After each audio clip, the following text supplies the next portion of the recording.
So that's the horn we wanted to hear. I was jumping the gun. Good thing the racers didn't do that. All right, so who was the big winner of this past weekend's TD Beach to Beacon 10K? It was Preble Street Teen Services, which, by the way, was the beneficiary of this year's race. The organization got $30,000 from TD Bank and more than $120,000 from the entry fees from the running community. A big congrats to Preble Street and everyone who ran or helped out in that race. It was a wet start to the day. Still a lot of smiles there in that video. At the end, true, when it's over. I kind of would like, I'm not a runner, we've talked about this, I would like to try it at some point, but it's like almost conditional for me because there's been times it's been super hot. I'm like, no, I'm not running that day. Yeah. Like, and that was rain and then humid. I would be very picky about doing it. Yeah, Yes. and it doesn't really work that way. Like, you're like, you got a bib, you're going. That's it, you're in.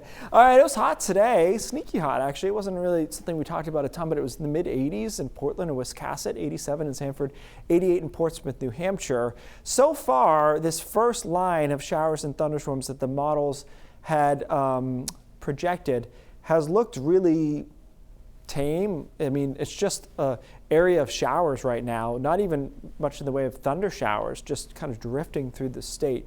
But we've got a severe thunderstorm watch box here and only one severe thunderstorm. So right now things are kind of underperforming, as we'd say.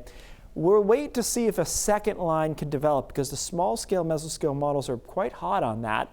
That being said, they were pretty hot on the storms initially, and they haven't really been there. But just watch these coming out of New Hampshire later this evening, and this is 10 o'clock tonight. So according to this model, and several like it, are doing the same thing with some heavy downpours here, some rumbles of thunder, maybe even some decent straight line winds.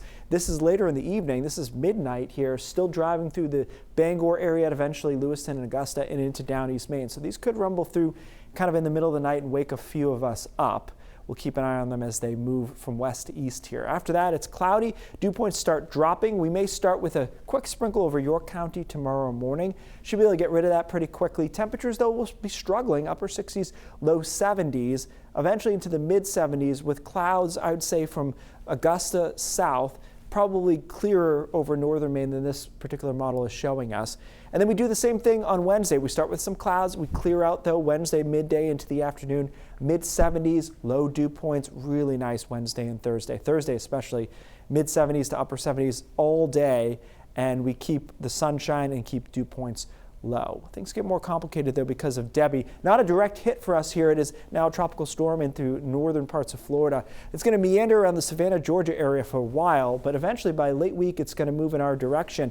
And again, don't worry about winds here. It's going to be just a ball of tropical moisture though. So that doesn't give me very high hopes for Friday afternoon into Saturday. I think it could be pretty much a washout with that tropical moisture in place. So we'll keep an eye on the specifics there. Whenever tropical storms interact with mid-latitude systems, the models get a little wonky, but I just don't see where else Debbie's going, guys. It's not going to go back west, so likely we're going to get some heavy rain in there. Potentially we can clear out in time for the second half of the weekend. And we'll keep an eye on, obviously, whether or not that's enough rain that we'll have to worry about it.